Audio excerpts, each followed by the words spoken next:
Today's episode is about the Disneyland of petrol stations. Dan Perry is the third generation of Ron Perry and Son A19, owner of two stations opposite each other on a dual carriageway in the northeast of England. The business is unique due to the sheer variety of profit centres on their sites, and they're always looking forward to the next opportunity. Here's Dan Perry. Thanks so much for joining. I'm excited to have you on because I came to your site for the first time about 6 years ago, and the first thing I said to your dad when I got there was, "This is Disneyland for petrol stations." Your three-generation business, what's the story? How did you get involved, and where's the business at today? It's a little bit confusing in ways because my grandfather was the original Ron Perry, and the business is Ron Perry and Son, and it was Ron Perry, grandfather, and Ron Perry, my dad, who set up the business. My grandparents on my dad's side, my grandfather was in the army. He toured around with my father and his sister Linda and his wife, and they'd sort of toured around army bases in Singapore, Germany, Hong Kong, and my grandma was from Hartlepool, and they came back to Hartlepool and they found there was a petrol station tenancy available, which is now our northbound, and they operated the petrol station and ran our workshops from northbound. It's a very small operation. There was about one car an hour. And my grandfather was running a workshop from it, and my father was working on the tills with his sister Linda. My granddad's workshop customers, they were struggling to get the cars from the customers to the workshops. There was very few recovery companies back in those days. This will be the sort of late 60s, early 70s. And so my dad, he launched a recovery company to bring cars to my granddad's workshops. My dad was trained as a mechanic and was also working on the tills. And it was a little bit of a mini scale version of what we have now. We've always been quite a family heavy, family oriented business. So there was my granddad and my grandma working in the business. There was Linda, my dad's sister, working on the tills, and my dad recovering cars and working on the tills and running the petrol station and running the workshops. And it basically just snowballed from all that, really. Eventually, my family came to own the sites. My father, when he eventually sort of took ownership of the business after my grandfather passed away, they arrived as tenants on northbound, and he has been expanding the site non-stop ever since he got here, since the mid to late 60s and early 70s, really. We snowballed into having a very small southbound just long before I was born. We launched southbound as a little kind of hut with maybe 2 or 3 fuel pumps, and that just kept expanding and expanding. And my father moved the central part of the operations from northbound to what is now southbound. We built the test and tune workshops at the back of southbound. We expanded the HGV facilities. We put stables at the back when he bought some more land at the back of the southbound. We expanded the southbound shop into the modern building it is now. We knocked down the little hut that was there for a good 15, 20 years to a more purpose-built modern building. And we had a very small shop footprint. We turned the workshops into a cafe. We then rented the cafe out to Subway. Subway came and went over about 5 years. We then launched a new hot food to go offering. From my grandfather getting out of the army and taking up a tenancy here, to my father purchasing the sites and developing everything on site himself, we just kept on growing. My father's not the kind of Ron's not the kind of person that rests on his laurels, and he's always got a project on the go. The key thing about my father's youth is that when he moved to the petrol station on northbound, he used to look out. The story he tells is that he used to look out the window and all the land around and think, "I'm going to develop this. I'm going to see this develop to its full capacity." And he's devoted the past sort of 40, 50 years to doing that. And anyone who comes to our site, the results speak for themselves, really. And we're not done yet. We're still developing. We've still got some development land to go to work upon. And how did you personally get involved in the business? When did that start? Like my father, I grew up around the petrol station. I grew up on site, and I spent my youth helping the cleaners and washing down the pumps and washing out fridges and stocking up. But my real entry point into the business, I've been away to university, and to celebrate the end of university, to really enjoy the end of university and enjoy the last ebbs of youthful freedom, myself and a couple of friends, we drove over to the Germany World Cup in 2006. Had a great time over there and went to see England, Ecuador. I believe England won 1-0 off the top of my head. And on the way back home from the World Cup in 2006, my dad had bought a brand new Mercedes people carrier, and we'd taken it all the way over there. And I crashed the car on the way home. And I had to work on the tills to pay off the damages of the car that had crashed on the way home from the Germany World Cup. And I've never left really since that point, really. I think I still owe a couple of quid on it, actually, to be fair. He had you over a barrel. He did. I've worked in all the different departments of the business. when I would come home from university, I would work on breakdown control at our recovery and breakdown operation. But the bulk of my summers coming home from university was spent working in our cafe. We used to run a truck stop cafe from at first northbound, and then we expanded to southbound as well. But yeah, my summers were spent making bacon sandwiches and cooking mince and dumplings for truckers in the Cafe 19 on northbound. It was fantastic. I've done all sorts in the business. I've worked with the recovery drivers, I've worked with the cleaners, I've worked in the cafe, I've worked on the tills, I've done the stocking up. When you sort of in a family business, I think John Stevenson alluded to this in his podcast that wherever's needed, you sort of just jump in and do your family duty, really. But that's not all you were doing. You also had a production company.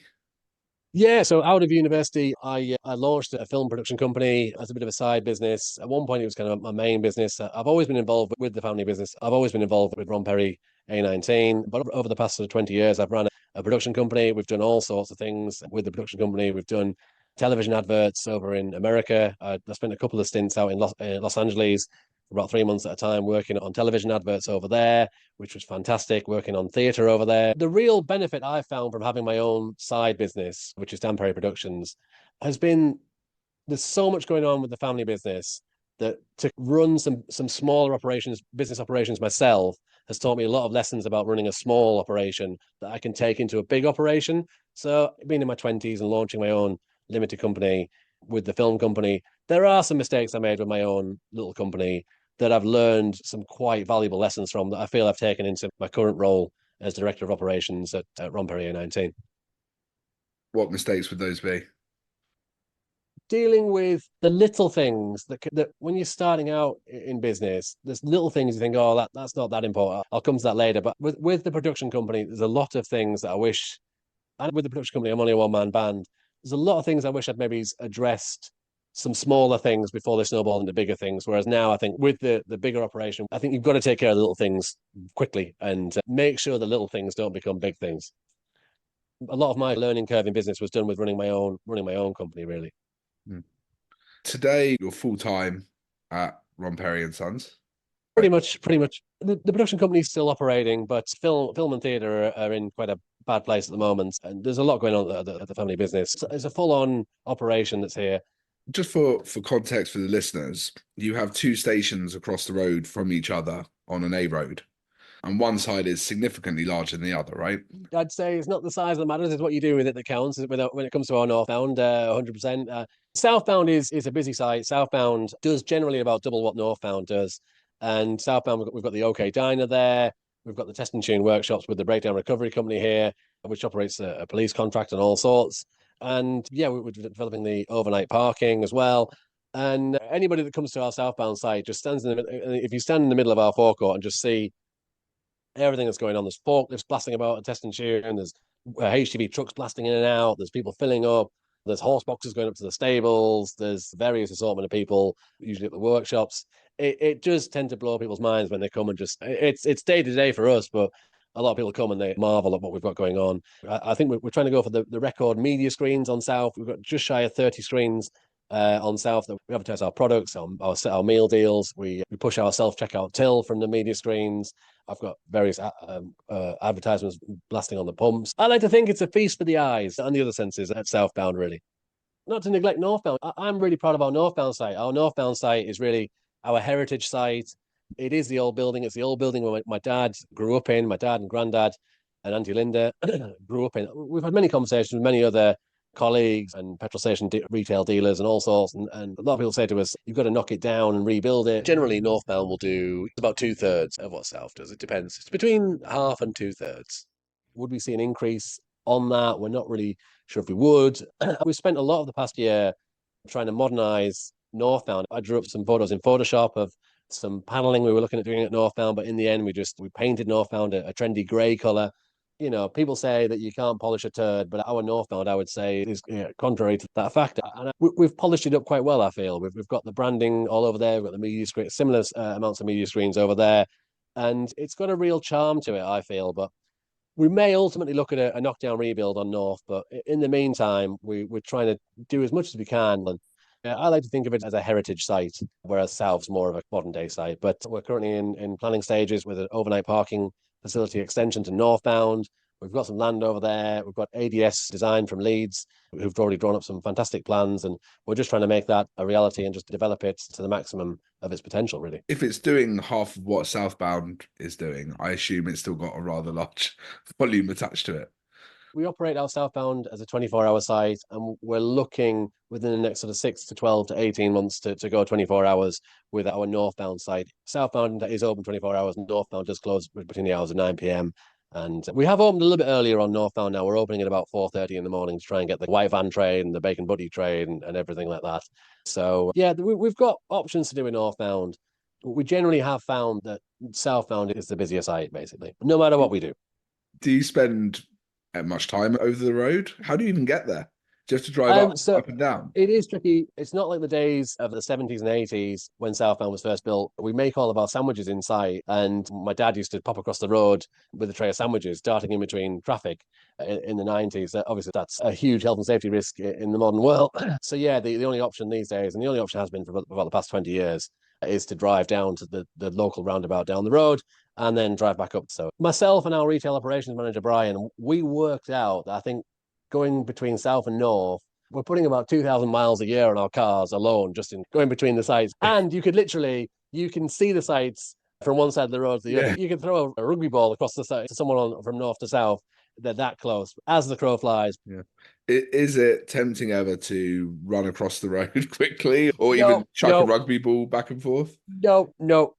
You could do, but it's in all the contracts and everybody's contracts. It's in all company documents that crossing the road on foot is an unacceptable breach of health and safety procedures and is forbidden. It's not permitted, basically. Yeah, you would think you don't need a contract for that, but well, I would get tempted to just be like, I can't bother to get my car. I'm just going to go for it. Yeah. It's just such a busy road. I mean, it is our lifeblood, the A19, and you can see from the traffic figures year on year, the traffic is just increasing on the A19 since the 1970s. I believe our most recent traffic counts on an average Monday in, say, September, there's 30,000 cars going past south, and there's another 30,000 cars going past north. So there's 60,000 cars past both of our sites on an average Monday, every weekday, basically. Talking of health and safety, you mentioned to me earlier that once you found a grenade on the site. Fairly recently. So back in April, there was an exclusion zone put around our southbound, which included our northbound because they're so close. But the long story short of it was the workshops at the back. There was a vehicle the police were inspecting, and they found a grenade in a car at the workshops that required the Ministry of Defence and the bomb disposal squad to come out and deal with the situation. So from a petrol station operational side of things, we suddenly had police, fire brigade, Ministry of Defence all swarm upon our southbound. I really must pay tribute to the emergency services. They were on site, the slightest whiff of a grenade, as you would hope and expect. Yeah. The boys in blue were on site almost immediately. But the thing to point out, there was no immediate danger. The grenade had been sat in this car in the workshops for about 4 or 5 days. So if it was going to go off, it would have gone off much sooner, I would imagine. As soon as the emergency services turned up en masse, customers and people passing by would take photographs and put it on social media. And of course, the main one that went around social media almost immediately, and this kind of blew my mind about the power of social media, is within about 5 minutes of the bomb disposal truck parking on our southbound site. I mean, and they parked the truck right in the middle of the forecourt, which made people panic and people think, oh, there's a bomb in the petrol station, which wasn't the case. It was in the workshops to the rear, a very safe distance away. But yeah, within about 5 minutes of the bomb disposal truck turning up, there was a picture on social media that was floating about of the bomb squad and the bomb robot that they brought out of the truck. Bomb disposal unit robot out of the truck. The guy got his hurt locker gear on and everything, and they went into the workshops to dispose of the grenade. Whilst they were doing that, the whole site was evacuated. The A19 was closed. You could see it on the Google Maps. You could see the red line of traffic just growing bigger and bigger. Our sites is a central vein to the local area, the local transport network, basically. And having that closed off just caused all sorts of traffic chaos. We were closed down for about 4 hours, I think. Yeah, we had to evacuate everybody off site. We had one of our accountants auditors sat in one of the offices upstairs we made sure that she hadn't got forgotten about, so we had to go evacuate her. I've definitely had easier Wednesdays than that one, definitely. Having all the emergency services on site was just a surreal experience. And having the A19 completely closed off, and you can't normally, Mark, you've been to our sites, you can't normally hear a pin drop at our sites, but when the A19 was shut down for them to attend to this device, you could hear a pin drop. They did a controlled explosion of the device in a field to the back of northbound, and yeah, they just handled it. On one of the social media news sites, there was 570 comments. One person even put on there that they'd heard a rumor that there was a nuclear device found, completely off the way wide of the mark. The best one though was, of those 570 comments, one chap put, "I hope that the rollover hot dog machine doesn't get blown up." So he was concerned for the hot dogs. And when we did reopen, we put a little social media status out on our social media channel saying we're back open again. And to anybody concerned, the hot dogs are all safe and sound. Don't worry about that. Good promotion. It's good publicity. Yeah, we did all sorts of interviews with various press members and also bits and pieces. And yeah, you can't really buy that kind of publicity, really. It was just surreal, really. We start planting grenades in cars and You know, the grenade bars, the protein bars. Took a picture and put it on social media and said, "Oh, oh no, there's another grenade another found." grenade. Yeah, very clever. Which You was can't quite buy that kind of promo either. no, really, we should get grenade bars to do some product placement with us, really, around the whole thing. But we were just glad that the situation was dealt with promptly, efficiently, safely, and that we could get back open again and carry on selling fuel and retail goods, basically. Having visited the site, it's very unique, even compared to other truck stops that I've been to, certainly in the UK. It's certainly different from running a 1, 2, 5, 10, 15, 20 forecourts only. What do you think the biggest difference is between running the A19 southbound and northbound versus running a normal forecourt? How does that change your day to day? How does that change the way you have to look after the team, look after the site? What's different?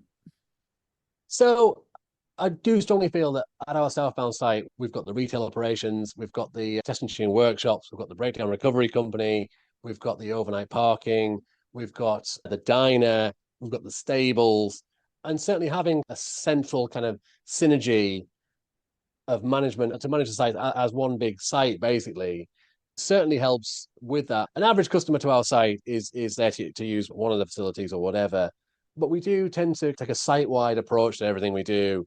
We want the sites to look at the best they can.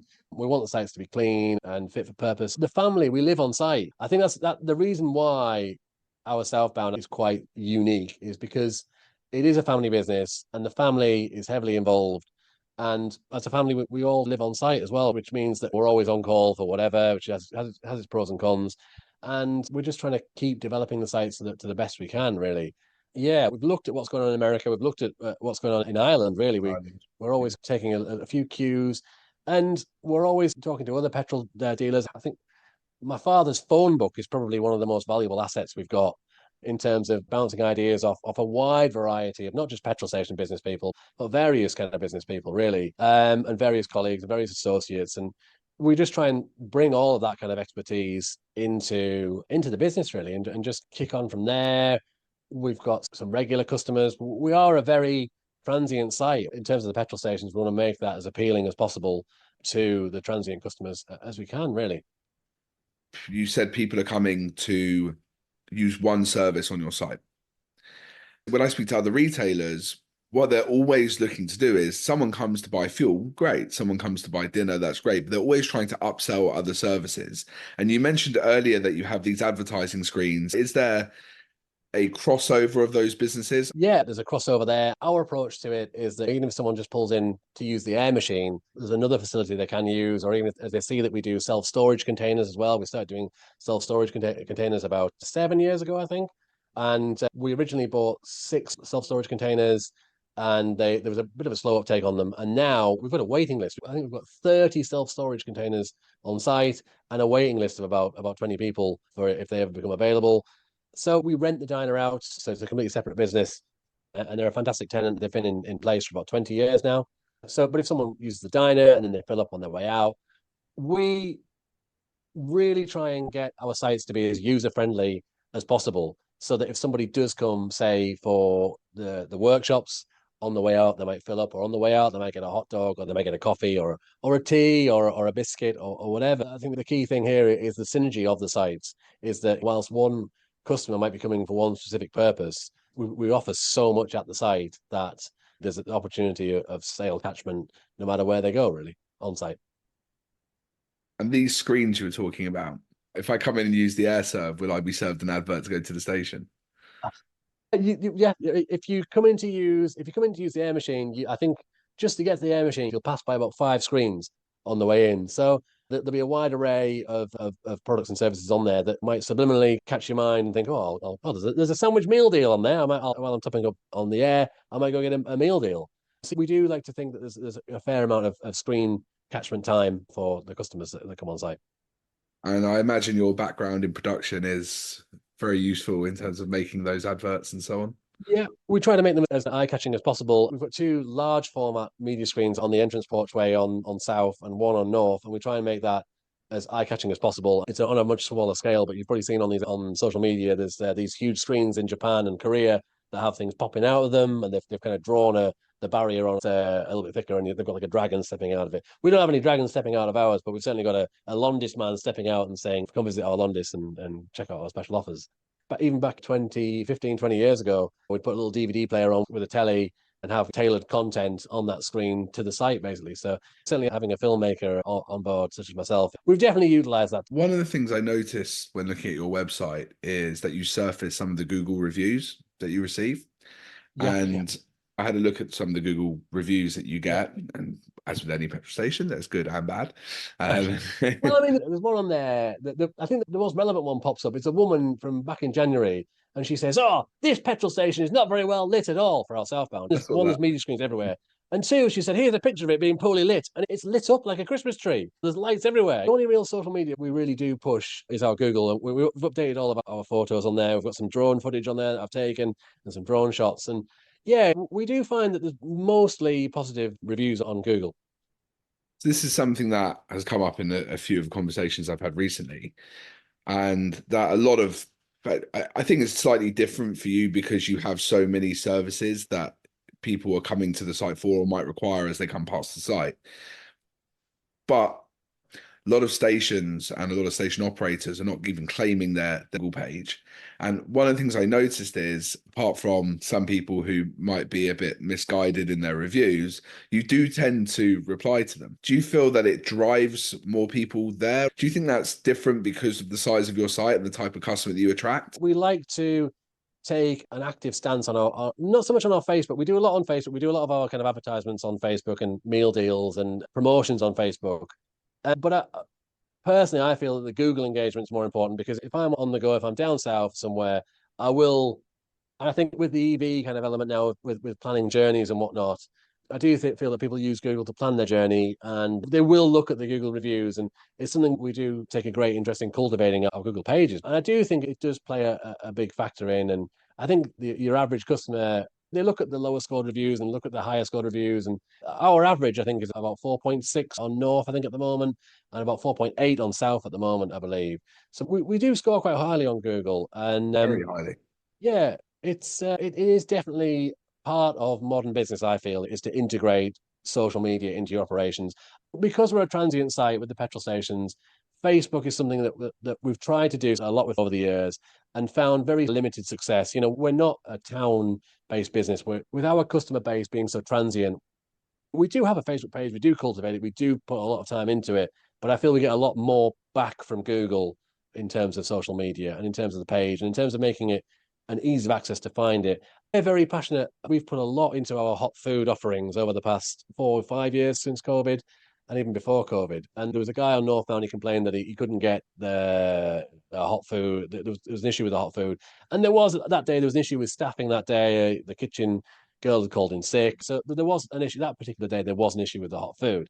And so we felt it important to reply to that and just put out there why it was an issue that day. It is not normal. That's against the norm for that to be the case. We sell numerous rollover hot dogs. We've just started doing pizzas in the past sort of 6 months to 9 months, and the pizzas are going fantastically well. Are they called And Peri pizzas? we don't call them Peri pizzas, but we should have maybe. We did them through Country Choice, and they've been fantastic. They've been quite good at working with us to promote them, and they're looking to maybe do some kind of roadside advertising as well. I don't know if you've seen. We've got the what we call Ron's Big Sausage on the side of the A19 now. We've got a curtain-sided trailer that we acquired from wherever, and we've striped it up with a huge roll of a hot dog sausage. on there, which is a bit of a talking point to customers when they come. I don't think people come because of the big sausage, but it's certainly, again, it's like our Google approach. We want to offer as many things as we can, and we want to make the site as memorable as we can, and just do the best we can with every day, basically. Pizza comes up a lot when I speak to retailers. And so I've had, particularly on this podcast, I've had Jamie Sedge Powell, and I've spoken to him about platinum pizzas.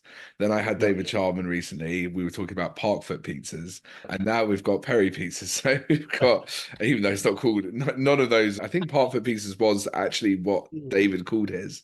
There is a theme developing of the Yeah. P before the Yeah. pizza. Yeah. Yeah. I think you could make the point that it's a golden age of food on the go at the moment. If you just compare it to, say, 10 or 15 years ago, food on the go these days, it is such a big part of people's journeys. And people will, maybe specific with the grenade situation, there was a guy jokingly concerned about the role of a hot dog. So he's clearly a customer that's been in for a hot dog in the past. And we do chat to customers, and the regular customers come back in for the hot dogs. The overnight, the truck stop parkers, they come in for the hot dogs. I think we're one of Rollover's top performing hot dog sellers. We sell, I think, per site was about 1,000 hot dogs a week, which is a lot of sausage to get through a week, and hence why we've got the big sausage at the front there to draw people in. The pizzas are an interesting angle as well, because we do a half a pizza to go, and we even see people getting pizza for their breakfast. They get a pizza and a coffee and their fuel. And they may have only come, going back to the subject of what do the customers come in for? The customers, if they come in for fuel and then get a pizza and a coffee, and they come back and they know they can get a pizza and a coffee, that's something that we want to cultivate and expand upon, really.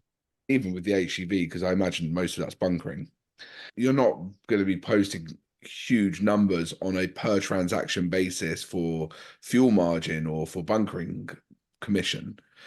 But if you can convert that customer into somebody that's also paying for food, realizes there's an auto shop there, realizes there's a cafe there and a diner there, but has all these services and actually brings them back, and then maybe they invest in something else while they're there. You want to turn that person into a repeat customer, but you also Absolutely. want to grow what that customer spends and commits to your site. And I think everything you're doing by offering all these different things, and you've got the space there and you're using it really well, but also you're pushing people into other areas with all these screens. You're encouraging the consumer to participate in the other activities that are going on in your site. So going back to the Disneyland example, you've been on Space Mountain. Now it's time to now it's time to go on another ride. I think about retailers and how they can adapt. If you don't have that space on site, Yeah. but actually you've still got to find your own way to push people into investing more while they're at your site, and find reasons for them to actually spend more money at your site, because one customer could be worth in margin £10, but if they're only buying fuel, they're worth £1.50, £2. Yeah, yeah. We like to try and cultivate the basket spend, and we've redeveloped the sites countless times. We had a big shop redevelopment done about 2.5 years ago, and I was at the coffee machines on Northbound getting a coffee, dressed in civilian gear, and there was two sort of girls in their maybe mid to late 30s. They were, I think that they had lanyards on. They were heading to work, and they got a coffee from the Costa Express on North. And as they were mixing the coffee and putting their sugars in, they were saying, oh, they're coming here regularly. They're coming to North regularly, and they were saying to each other, "Oh, they're always changing something in here." And then the other girl said, "Oh, yeah, but it's always for the better, though, isn't it?" And that's our development over 3 generations in 40 years, summed up in a nutshell, really. That we're always developing the sites, we're always moving up, we're trying to move with the times. And to hear that from customers that I had no particular connection with, it was really quite gratifying and satisfying to hear that kind of feedback you wouldn't really get on a Google page. How does it affect the way that you lead and manage the team on the site? So we've got quite a wide span of control when it comes to the management of the sites. So Ron is undisputed big chief. Ron's pushing 70, but he's delegating a lot of stuff to myself. And then I work very closely with our retail operations manager, Brian McGregor. We brought Brian on board about 7 years ago. Brian's expertise in the retail sector has quite frankly blown me away. A lot of the retail offerings that we've put in place during Brian's tenure as manager so far have added phenomenally to the sites and what we offer at the sites as well, in conjunction with what Ron's been doing over the past 40 years, and adds to that element of continually developing and evolving the sites. So yeah, you've got Brian's going to run the day-to-day things. We have a great accounts team at the site as well that work across. There's so much going on here that with the workshops, with the test and tune, with the breakdown recovery, with the police contract, with the petrol stations, with the self storage, with everything. We've actually got quite a big accounts department here that work across the various sectors. And Karen Headlam, our company accountant, keeps a lid on everything, is acutely aware of the spending. It's all very well having the ideas to do all this stuff, but you've got to justify it on a balance sheet as well. So having a dedicated in-house accounts team with Karen and Catherine and Melissa and Lauren as well is in there now as well is a real asset to the company. Not boots on the ground, but you've got to have somebody in the back office keeping a lid on things and keeping a handle on things and evaluating things alongside with Brian. So we've got that kind of span of control. We've got Ron, myself, Brian, the accounts department. Then we've got a supervisor at each site. And then we also, one of our approaches, before Brian came on board, we had a manager called Joe, who's a fantastic guy, great lad. And before Joe, we had my dad's sister was the general manager of the petrol stations. Yeah, we're a proper family business. My sister, Anne Marie, she's a director of payroll. She handles all the payroll related matters. My mother, Leslie, she is our director of HR. She's done the accounts for the business back in the 70s and 80s. And of course, there's me and my father doing the day-to-day array of things that can crop up on sites. And I think a lot of our kind of company management mantra, we want to empower the cashiers. The managers are only here 9 to 5 or whatever. They're on call whenever or whatnot. We want to empower the cashiers to do the best job they can and to feel comfortable and feel happy in what they're doing as well, and to have the knowledge and to have the software and the tools that can help them do their day-to-day jobs in their shifts. So we do like the cashiers to take a little bit of responsibility. We like to train them to be able to handle most situations that can crop up on a petrol station of this magnitude, really.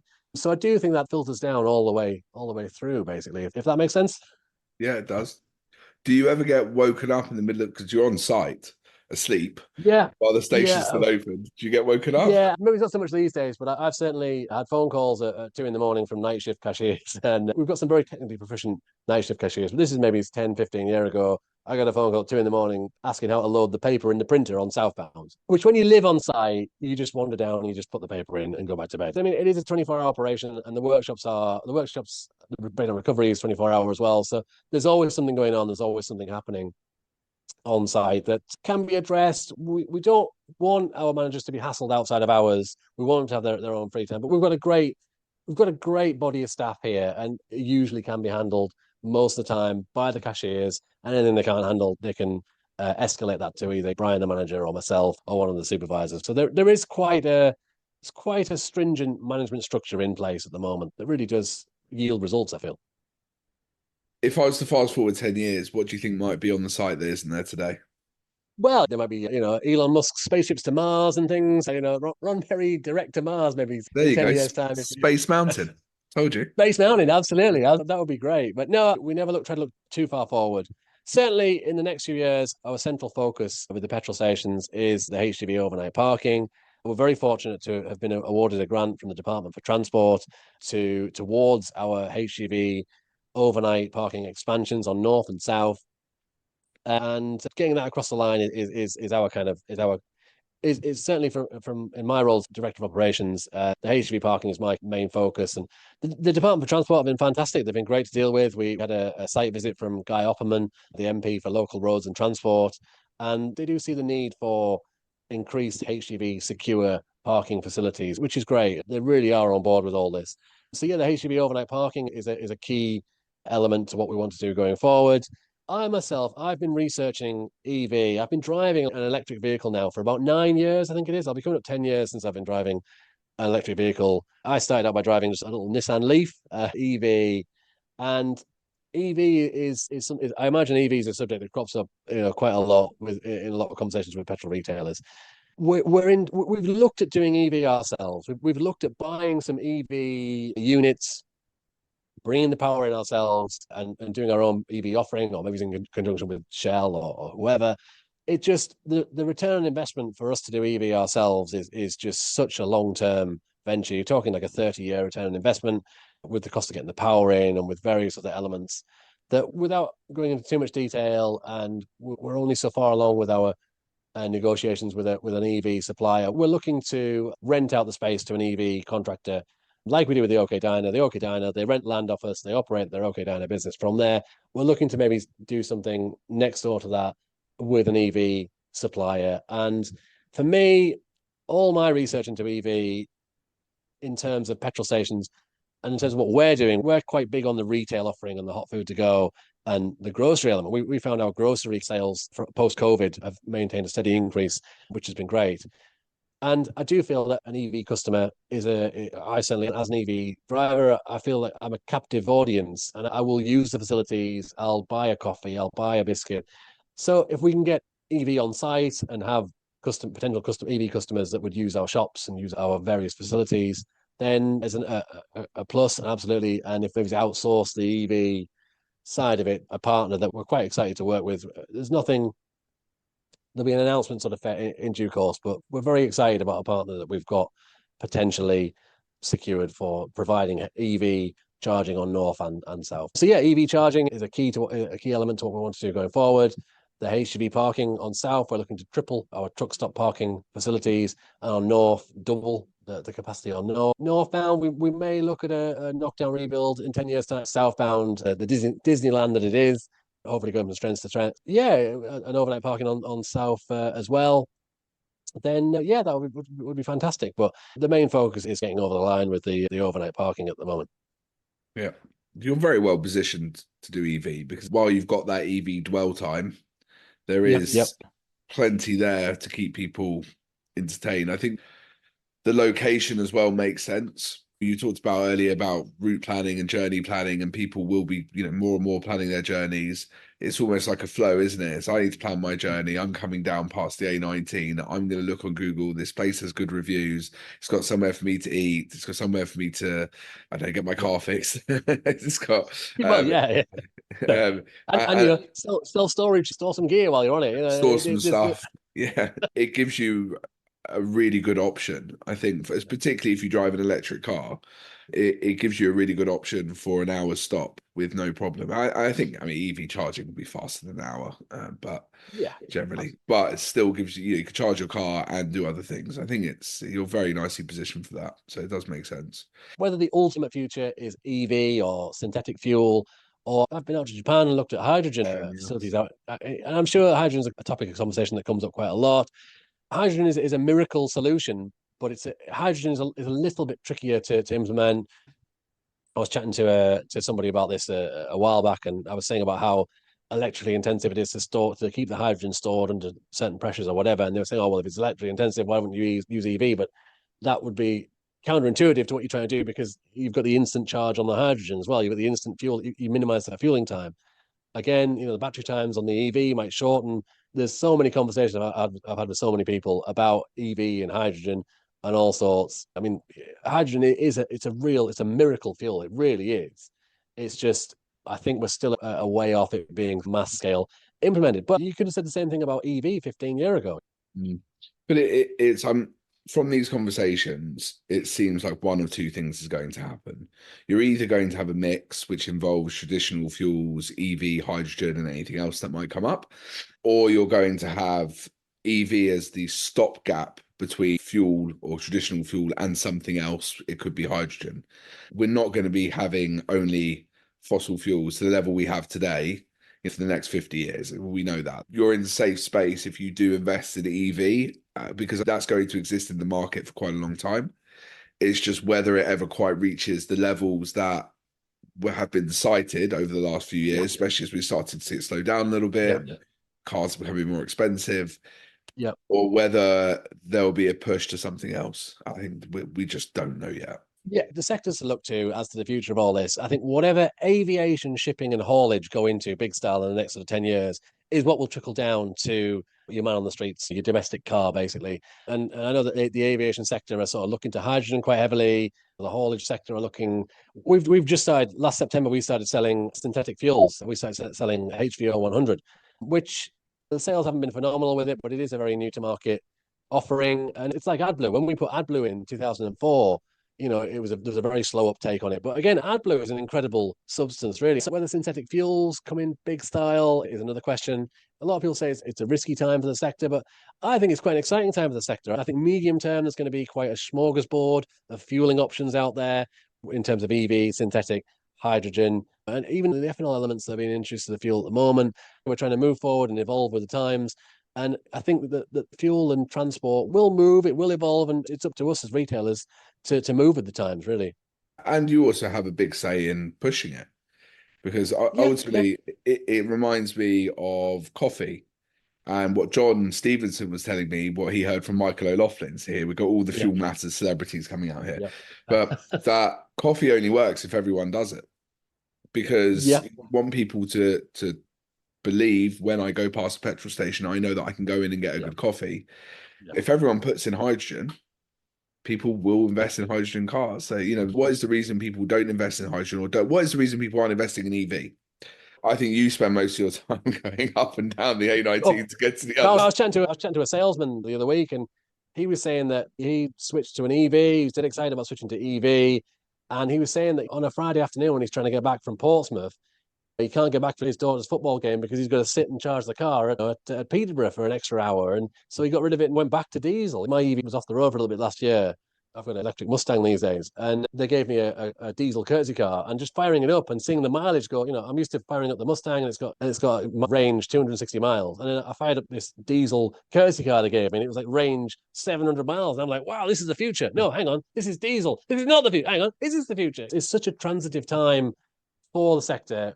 The short term, the bedrock is the traditional fossil fuels at the end of the day, because we've got to get goods up and down the country. The haulage companies have got to get from one end of the country to the other, whether that becomes HGV EV, which is something we're looking at as well. Part of the reason we're looking so heavily at our overnight parking development is to be at the forefront of, if HGV EV is going to come in fairly soon in the next 2 to 5 years, we want to be able to have the facility to offer overnight HGV EV charging, or even rapid HGV EV charging, whichever way it goes, really. But that's still open ended. There's no real clear indication, I think, where that's going to go as it stands right now.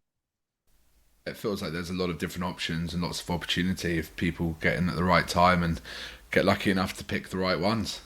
That's great, Dan. So thanks very much for jumping on, and thanks for being part of Fuel Matters. I've really enjoyed having you on today. And yeah, thank you for having me on, Mark. It's been a pleasure. Thank you so much. I listen to the podcast all the time, and it's a real honour to be a guest on the show. Thank you. Thanks to Dan for joining us on Fuel Matters.